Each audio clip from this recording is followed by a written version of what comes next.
सब होशियार रहना। हम जंगल के सबसे खतरनाक इलाके से गुजर रहे हैं। यही वो जगह है जहां पर सबसे ज्यादा अजीबोगरीब हमले हुए हैं। खतरे की भनक लगते ही सीधे गोली चला देना। Yes sir.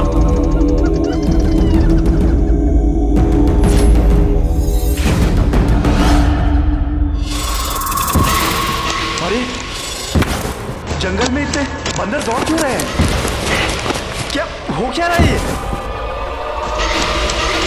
सर कोई अजीब जानवर है। गाड़ी मत रोकना, स्पीड बरकरार रखना।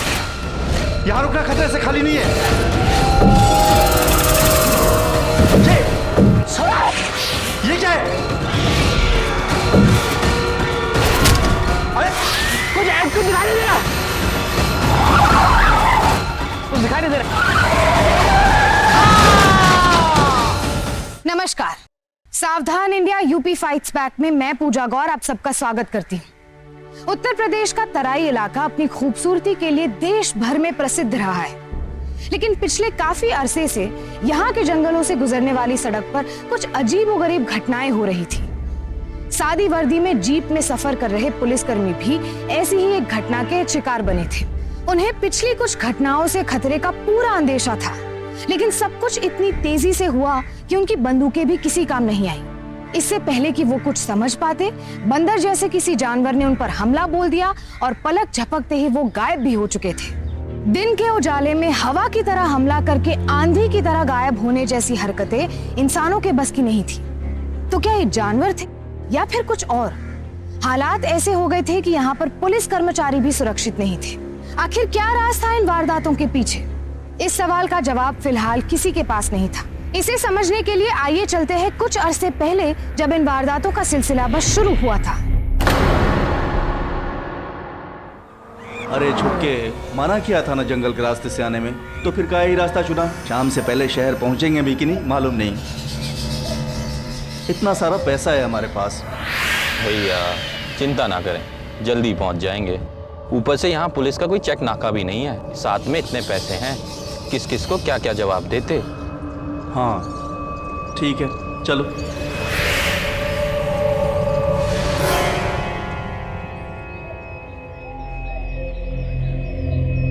ड्राइवर गाड़ी रोको। सुनसान इलाके में रुकना ठीक नहीं है भैया। अरे इतना भी मत डर छुटके, लगता है उसकी फटफटी खराब हो गई है। अगर इस जंगल में हम मदद नहीं करेंगे तो कौन करेगा? ड्राइवर उनके पास गाड़ी रोको।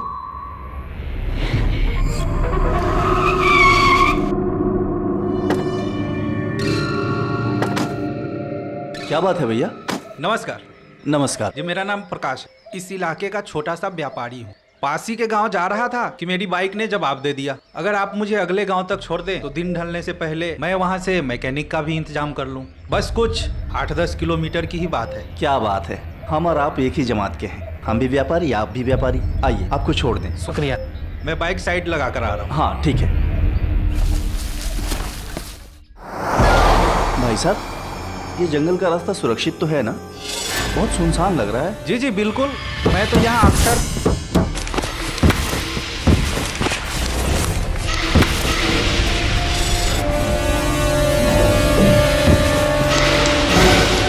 भाई तुम देख क्या रहे हो? ऊपर देखो, कोई बंदर वंदर तो नहीं आ गया गाड़ी के छत पे?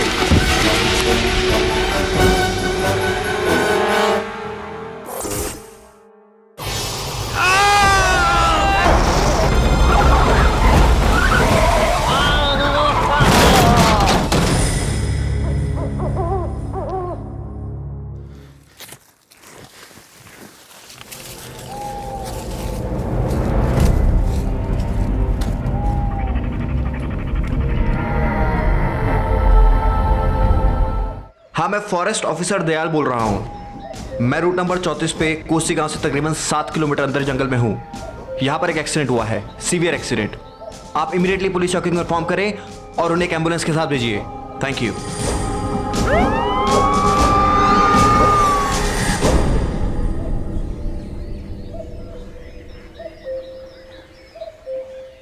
मैं अपनी रेगुलर पेट्रोलिंग ड्यूटी पर था। अभी रास्ते मैंने इस गाड़ी की लटकती हुई लाश देखी और फिर आगे ये। सर, गाड़ी को देखकर लगता है कि ये नॉर्मल एक्सीडेंट है।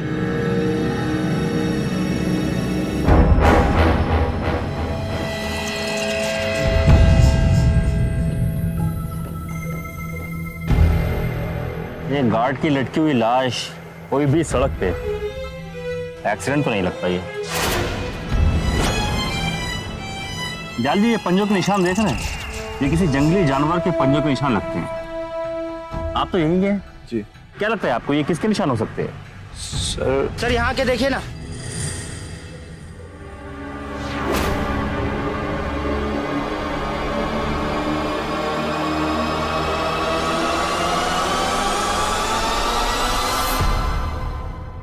सर, पेपर के हिसाब से ये दोनों भाई लग रहे हैं, टिम्बर के व्यापारी हैं। पुलिस चेक नाका से ना गुजरना पड़े इसलिए इन्होंने ये रोड पकड़ी थी। और बैग में जो भी माल था सब गायब हो चुका है। फिलहाल तो उनकी फैमिली का पता लगाओ और इस घटना के बारे में उन्हें इत्तला कर दो। सर, जंगली जानवर हमला तो करते हैं लेकिन चोरी तो नहीं करते। ये कुछ और ही लगता है, कुछ समझ नहीं आ रहा है। सर ये देखिए, पैरों को निशान और खून के धब्बे भी।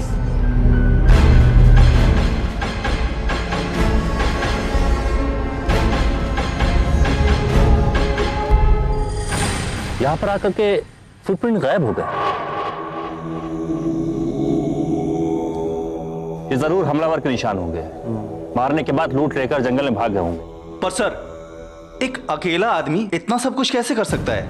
हो सकता है कि इनके साथ 3-4 लोग और भी हों, लेकिन एक बात तो साफ है कि हमलावर घायल भी हैं और ज्यादा दूर जंगल में नहीं गए होंगे। दयाल जी, आप इस जंगल को हमसे बेहतर जानते हैं।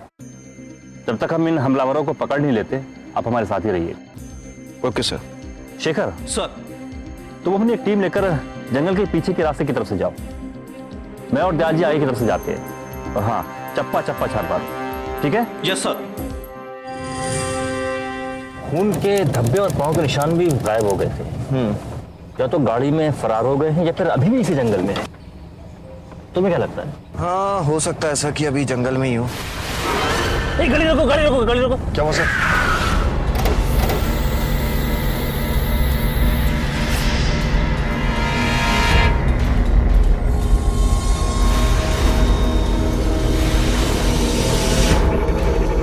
दो बिजनेसमैन की कार यहीं से गुजरी होगी।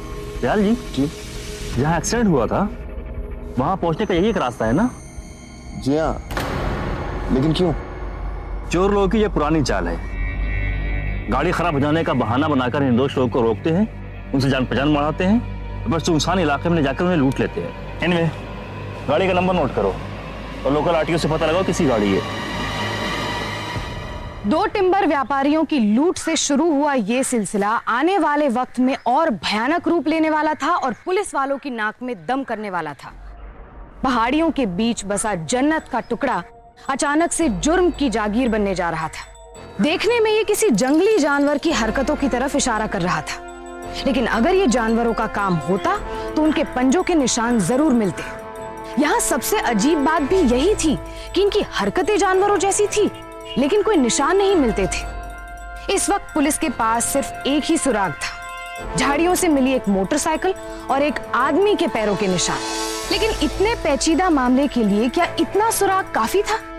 ऑफिसर वरुण को हर हालत में इस पहेली को सुलझाना था और इसके लिए उस मोटरसाइकिल सवार का मिलना बहुत जरूरी था।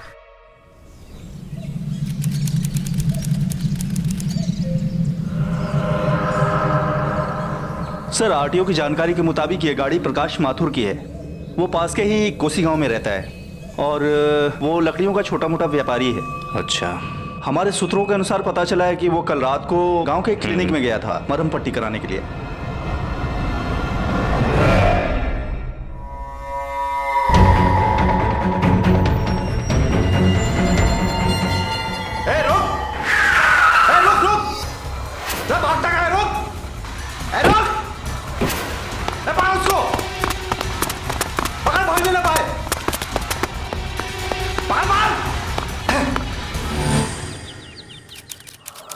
देख, अपनी करतूतों से मुंह मत मोड़। बता कौन कौन है तेरे साथ? मैंने नहीं मारा साहब, मैंने नहीं मारा। तूने नहीं मारा तो भाई किसने किया? साहब, जो मैंने देखा अगर वो बता भी दूं तो आप मेरी बात का विश्वास नहीं करोगे। आप समझोगी कि मैं पगला गया हूं। अबे ड्रामेबाजी बंद कर।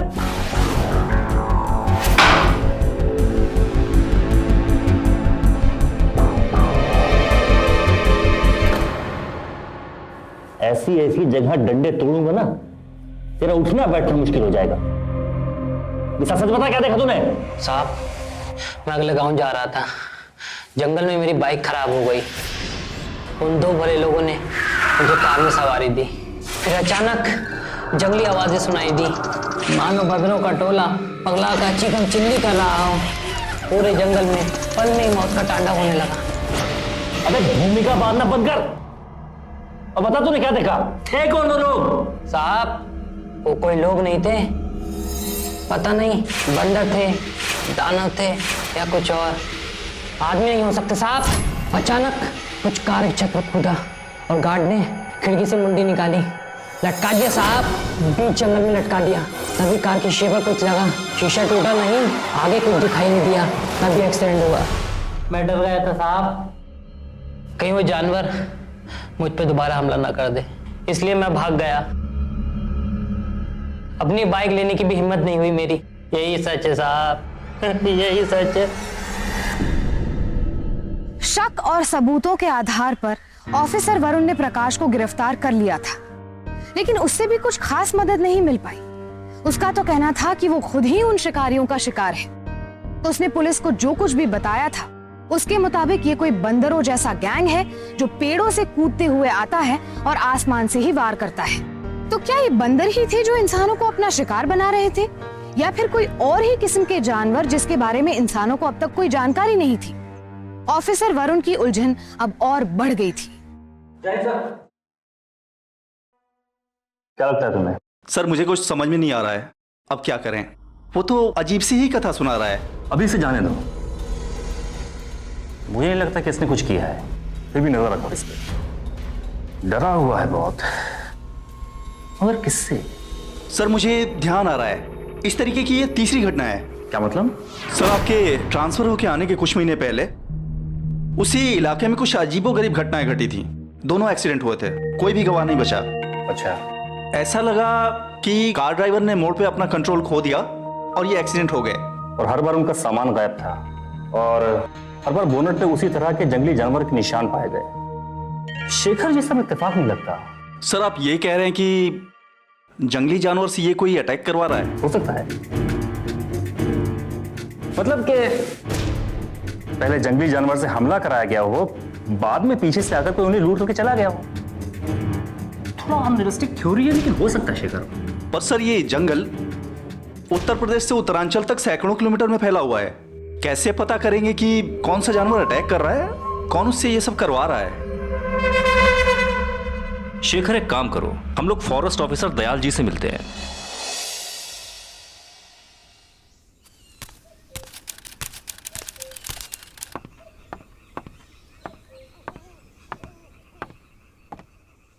वैसे दयाल जी आपको तो पता ही होगा, जंगल में जो भी एक्सीडेंट हो रहे हैं।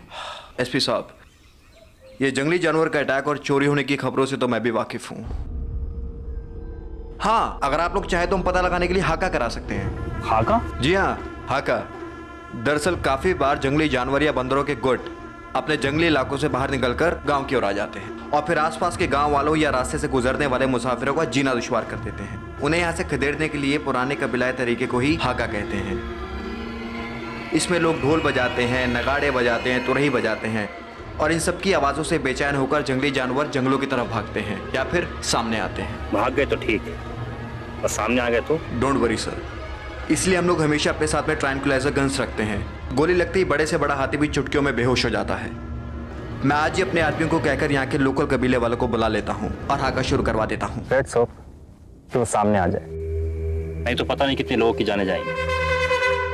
इंस्पेक्टर शेखर और ऑफिसर वरुण ने इन अजीबोगरीब घटनाओं से निपटने के लिए फॉरेस्ट ऑफिसर दयाल की मदद ली। फॉरेस्ट ऑफिसर दयाल ने जंगली जानवरों को भगाने के लिए अक्सर इस्तेमाल होने वाले तरीके हाका को आजमाने का फैसला किया और शायद उस तरकीब ने काम भी किया, क्योंकि हाका की गूंज के बाद कई दिनों तक जंगल में कोई हादसा नहीं हुआ। लेकिन अभी भी पुलिस के पास ना तो कोई गवाह था और ना ही कोई सुराग। फिलहाल वो बस यही मानकर चल रही थी कि हाका की वजह से ही वो अजीबोगरीब हमलावर जंगल छोड़कर चले गए। पर क्या ये आने वाले तूफान से पहले की शांति थी, जिसकी आशंका भी किसी ने नहीं की थी?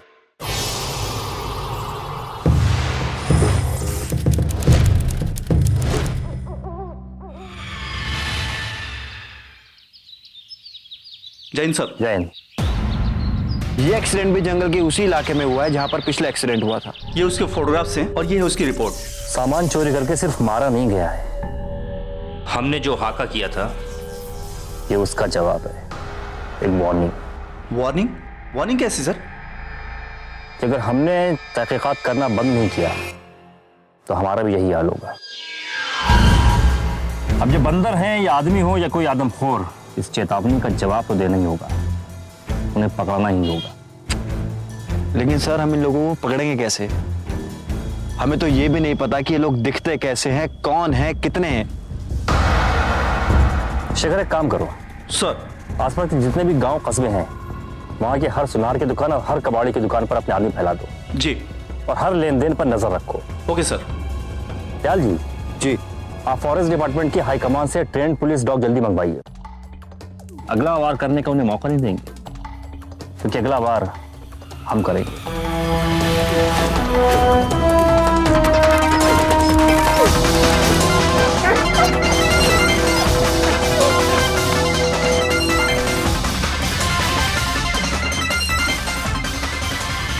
ये कुत्ते आगे रुके हुए। अब यहाँ आगे पानी में इनकी सेंट छूट गई, अब इससे आगे इनका भी मदद कर पाना मुश्किल है।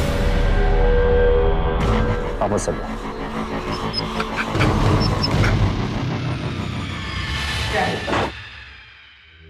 बैठ जाओ। शेखर, ये कैसे हो सकता है? हमारे शिकारी कुत्ते भी उनको ढूंढने में नाकामयाब रहे, सारे के सारे एक जगह आकर रुक गए। सर वो लोग मुझे बहुत ही चालाक लगते हैं। वो हमारी हर चाल और हर तहकीकात का तोड़ वो पहले से ही निकाल चुके हैं। शेखर, ऊपर से भी बहुत प्रेशर है।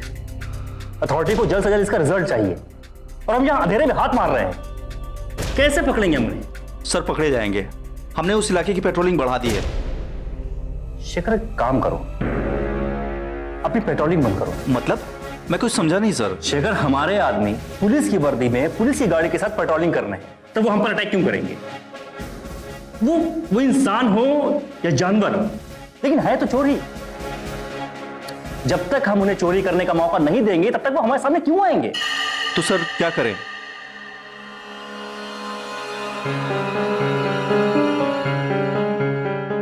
शेखर, एक काम करो, कल तुम अपनी एक टीम लेकर के वहां सिविलियन ड्रेस में, सिविलियन गाड़ी के साथ वहां से गुजरो, एक बिजनेसमैन की तरह, और गांव वालों की मदद से आसपास ये खबर भी फैला दो कि एक गाड़ी वहां से गुजरेगी बहुत सारे पैसों के साथ, और तुम अपने आदमी भी आसपास के चेक पॉइंट से हटा दो। मतलब ऐसा माहौल क्रिएट करो कि उन्हें ये लग जाए कि हम उनकी चेतावनी से डर गए। मतलब सर वो रिलैक्स हो जाएंगे और वो हम पर हमला करेंगे। और जैसे ही हमले का एक भी अंदेशा हो, कितनी गोलियां मारो कि उनके बचने की एक भी गुंजाइश ना रहे। Sir I want them dead और अलाइव।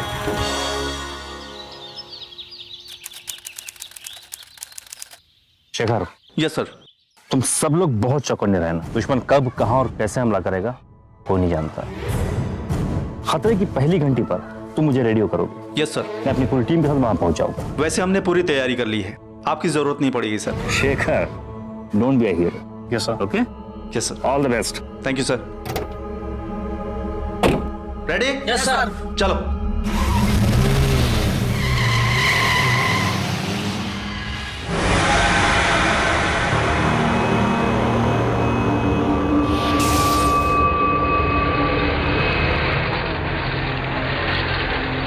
सब होशियार रहना, हम जंगल के सबसे खतरनाक इलाके से गुजर रहे हैं। यही वो जगह है जहां पर सबसे ज्यादा अजीबोगरीब हमले हुए हैं। खतरे की भनक लगते ही सीधे गोली चला देना। Yes sir.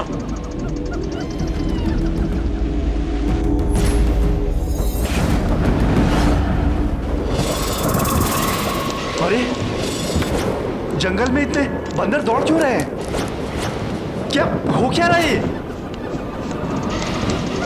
सर कोई अजीब जानवर है। गाड़ी मत रोकना, स्पीड बरकरार रखना, यहां रुकना खतरे से खाली नहीं है।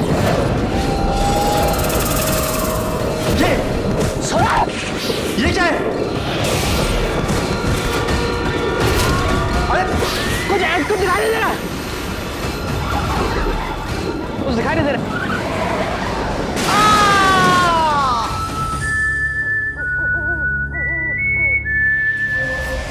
शेखर जिंदा है, जल्दी आओ। सर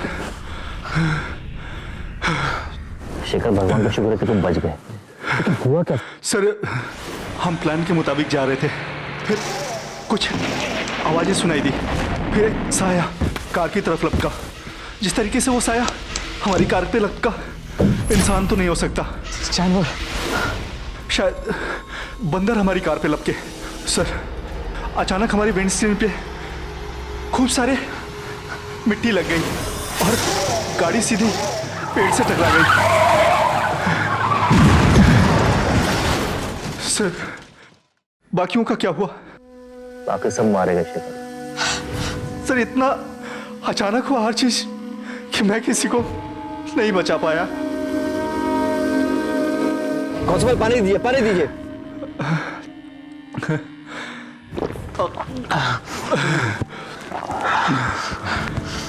शेखर, सर, तुम मेडिकल स्टाफ के साथ रेस्ट करो। हाँ?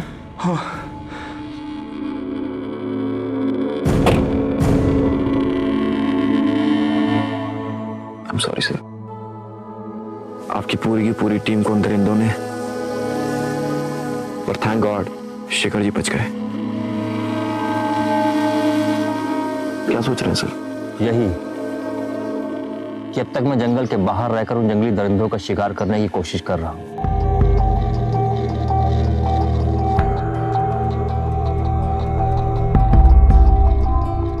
मुझे जंगल के अंदर रहना चाहिए।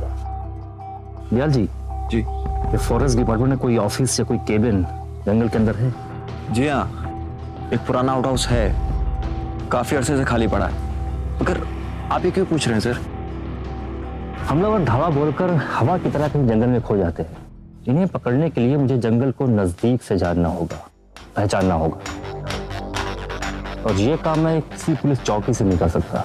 दयाल जी, क्या आप कुछ दिन के लिए मेरे रुकने की व्यवस्था वहां करवा देंगे? ऑफ कोर्स सर, लेकिन वहां रहना खतरे से खाली नहीं है सर। सिर्फ चोर चुक्के ही नहीं, बल्कि कई जंगली जानवरों से भी आपको सावधान रहना पड़ेगा। अपनी जान की परवाह नहीं है मुझे। लेकिन अब मैं किसी बेगुनाह का खून होते नहीं देख सकता।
हाँ शेखर सर, इतनी जल्दी ड्यूटी ज्वाइन कर लिया?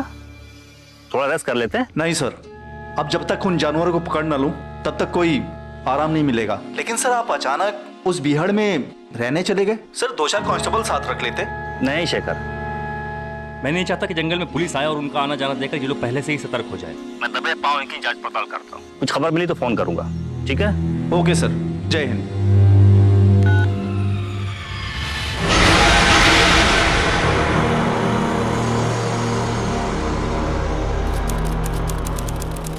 आइए। नमस्ते। नमस्ते साहब। थोड़ा सामान चाहिए था। हाँ बोलिए। एक बिस्किट के पैकेट दे दीजिए और एक नहाने का साबुन दीजिए। कितने पैसे हुए भैया? 2300 भैया। खुले दो भैया, 1000 के खुले। यहाँ अभी जंगल में कहाँ से खुले लेंगे? नहीं, मेरे पास 1000 के ही हैं। अच्छा मेरे पास है, मुझसे ले लीजिए। Thank you. लीजिए भैया।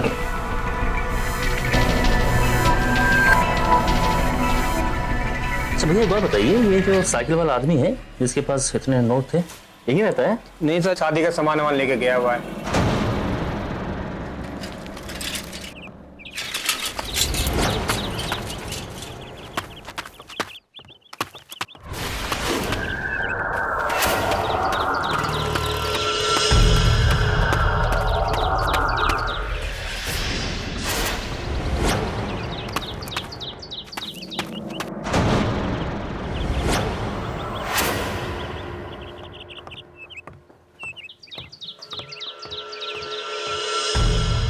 भैया तुम एक काम करो, ये 2000 की छुट्टी हमसे लो और वो जो 2 नए नोट साइकिल वाला दे के गया है वो हमें दे दो।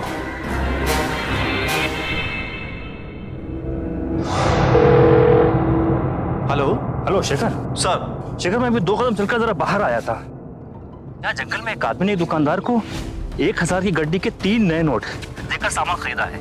शेखर यहाँ लोग महीना भर काम करने के बाद भी 1000 रुपए नहीं कमा पाते, और इस आदमी के पास 3 नए नोट, वो भी सीरियल नंबर के। हाँ शेखर। Yes sir. मैंने पीछा किया था लेकिन वो आदमी भाग गया, लेकिन मैं उसका चेहरा देख लिया था। तुम ऐसा करो, मैंने तुम्हें 3 नंबर सेंड कर दिए हैं। जी सर। तुम लूट के पैसों की फाइल चेक करो और 3 नंबर मैच करो। सर। अगर मैच होते हैं ना तो तुम एक स्केच आर्टिस्ट को लेकर फौरन यहाँ चले आओ शेखर। जी सर।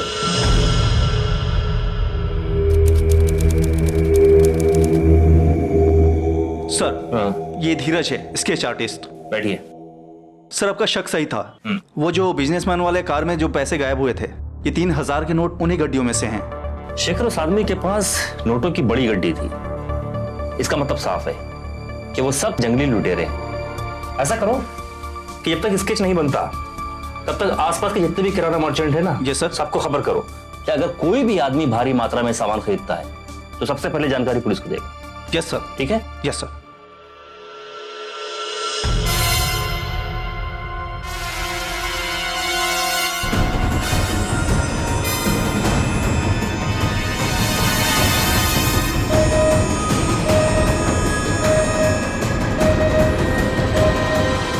ठीक है सर, हर जगह खबर कर दी है। शेखर यही आदमी है, इसकी सैकड़ों कॉपी बनवाओ और इस जंगल में और आसपास में जितने गांव है सब जगह चिपकवा दो। ठीक है? और अपने चेक पोस्ट पर खबर कर दो सर कि अगर ये आदमी यहाँ है तो मुझे चाहिए जल्द से जल्द, और वो भी जिंदा। सर। आखिर पुलिस और फॉरेस्ट ऑफिसर्स की कोशिशें रंग लाई और इस बात का खुलासा हो गया कि ये मंकी गैंग असल में बंदरों का ग्रुप नहीं था, बल्कि जंगल में ही रहने वाले कुछ लोग थे। लेकिन इस बात के सामने आने से एक नई मुश्किल ये थी कि इतने शातिर और माहिर लोग उतने ही खतरनाक भी होंगे। आखिर कौन थे ये लोग और असल में कैसे दिखते थे? आखिर कैसे वो बिना कोई निशान छोड़े लगातार लूट और खून की वारदातें करते थे? अब पुलिस को जंगल और आसपास के इलाकों में से जग्गा की तलाश थी जो उस गैंग से मिला हुआ था।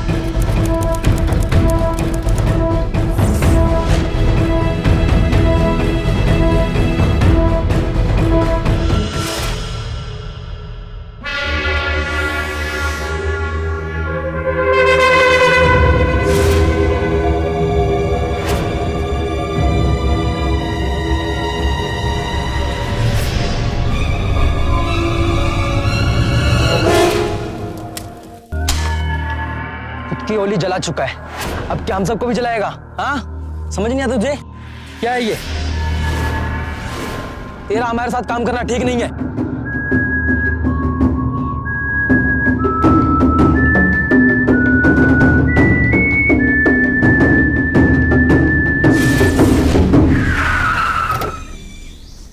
जय हिंद सर। जय हिंद। सर सुबह ही हमारी सर्च पार्टी को एक जगह मिली है और दयाल जी को खबर कर दिया है, वो भी आ रहे हैं।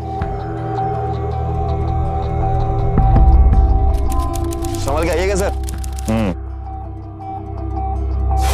सर ये देखिए। बड़ी अजीब बात, जंगल के बीचों बीच यहाँ ना तो कोई गांव वाले रुकते हैं और ना ही कोई मुसाफिर। इसका मतलब साफ है कि मंकी गैंग के लोग यहाँ रुके थे। लग तो यही रहा है सर। आसपास के एरिया की पड़ताल कर।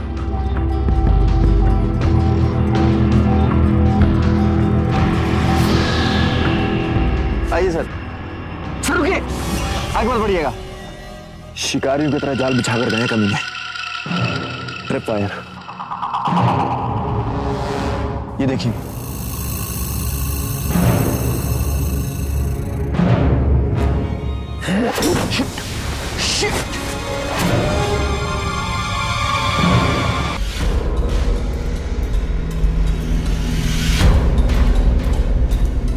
मर गया सर। ये तो वही आदमी है जो मुझे किराने की दुकान पर मिला था। व्हाट? ये निशान कैसा है? ये कबीला निशान है सर। यहाँ पे आसपास 3-4 कबीले हैं, उन्हीं में से एक कबीले का होगा।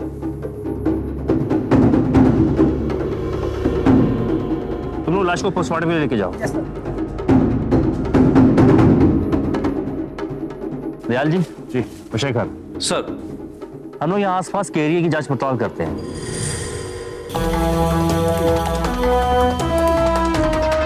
सर, इन गांव वालों को इसके बारे में कोई जानकारी नहीं है। सर, यहाँ पे किसी को कुछ नहीं पता। अब क्या करें? काम करो दयाल जी, इस टैटू के बारे में हम इससे पूछिए।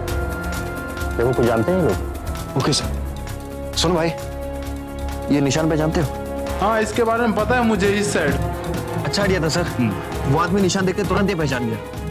यहाँ से कुछ मील उत्तर की तरफ ये कबीला है।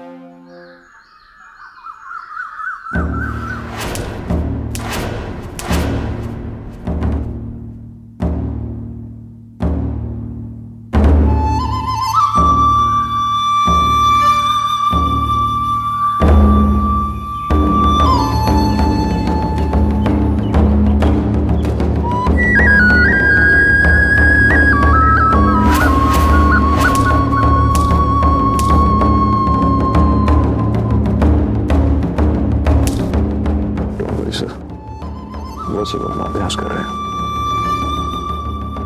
मंकी गैंग के लोग हो न हो, इसी कबीले के हैं।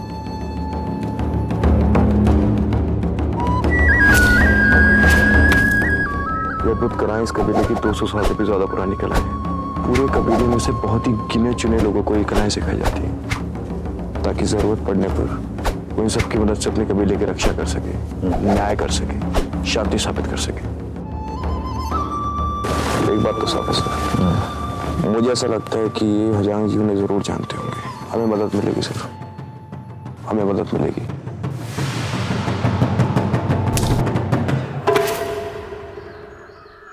जी नमस्कार। नमस्कार। कहिए। आप इस आदमी को जानते हैं? इसके और इसके साथियों से मेरा कोई लेना देना नहीं है। चले जाए आप लोग। आजन जी, देखिए, हम आपको गुस्सा दिलाने या आप पर उंगली उठाने नहीं आए। सुना है सरपंच जी की चौखट पर जो भी आता है वो खाली हाथ वापस नहीं जाता। सही सुना आपने। अजांग जी, पिछले कई महीनों से कई निर्दोष लोगों की जानें गई, उनका सामान भी चोरी हुआ है। हमलावर हवा की तरह आते हैं और हमला करके चले जाते हैं। हमारे कई अफसरों की जानें भी गई हैं। हमें इसका हुलिया पता चला, लेकिन बाद में हमें इसकी लाश मिली। अजांग जी, हमें इसके साथियों की तलाश है, इससे पहले कि और बेकसूर लोगों की जाने जाए। साहब, इसका नाम जग्गा है। जग्गा, नत्थू और उसके 2 साथी। मैंने ही उन्हें कस्बे की रक्षा करने के लिए सब कला सिखाई थी। आज तक के कस्बे के सबसे तगड़े सिपाही थे ये लोग। अभी ये लोग कहाँ हैं? पता नहीं साहब, कला सीखने के बाद घमंडी हो गए थे, हमारे रीति रिवाजों को तोड़ के चले गए। कस्बे की रक्षा करने से ज्यादा शहर में जाके उन्हें पैसा कमाना अच्छा लगा। जग्गा तो मारा गया, लेकिन अभी उसके साथी बाकी हैं। हाजंग जी, इन्हें आप ही ने सिखाया है, तो आप ही इनको पकड़वाने में हमारी मदद कीजिए, नहीं तो पता नहीं कितनी और जाने जाना बाकी हैं भी।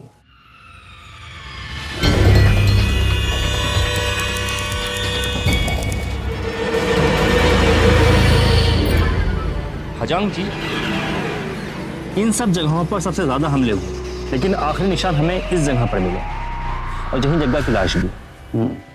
लेकिन ये कल की बात है। क्या लगता है आपको इस वक्त ये लोग कहाँ पर छिपे होंगे?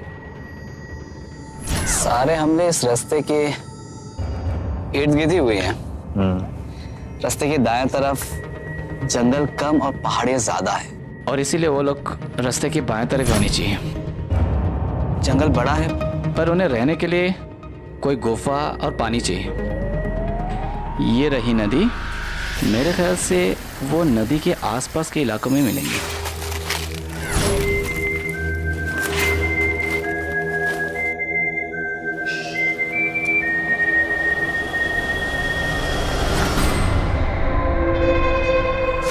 बड़ी अजीब बात है, जंगल में इतने सारे पत्ते एक साथ सहेज के रखे गए हैं।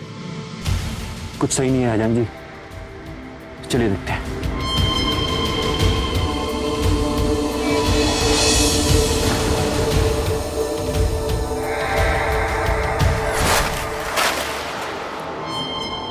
नथु और उसके आदमी का सामान।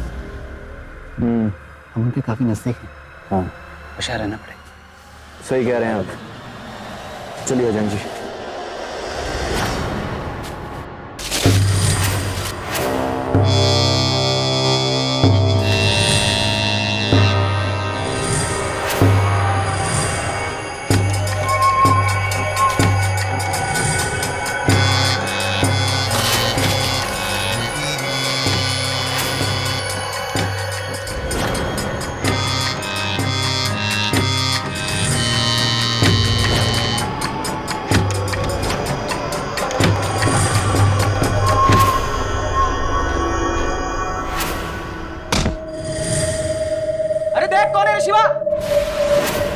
एसपी साहब, भाई पुलिस भागो! ये देखिए भाग रहे, खजानची है साथ में। चले।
अब पकड़ में आया ना, देखो इसे।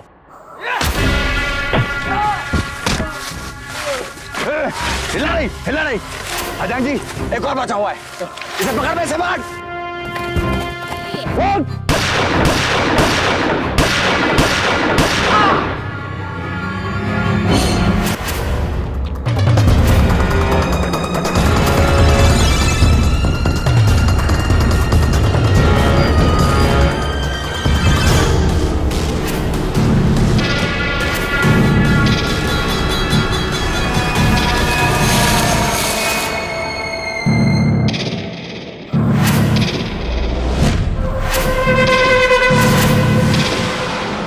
लूटपाट के अलावा कभी स्कूल भी चले जाता तो आज गिनती आ जाती, तो मैंने 6 के 6 फायर कर दिए हैं।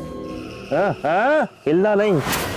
चाकू को पहचानता है ना, आजम जी का दिया हुआ है, सांप के जहर से डुबाया हुआ। जरा सा छील दिया ना तो लकवा मार जाएगा जिंदगी भर के लिए। शेखर, दयाल, वहां से चलो। शेखर जी, अब जाए, रस्सी काटिए।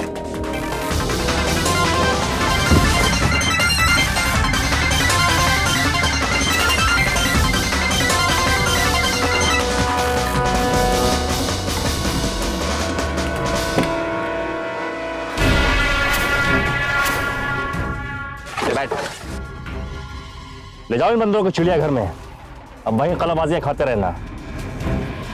अजांग जी, अगर आप हमारा साथ ना देते तो पता नहीं हम इन बंदरों को कब पकड़ पाते। एसपी साहब, मेरे कला को बहुत बुरे नाम दे रहे थे। ले जाए इनके दरों को मेरे सामने से।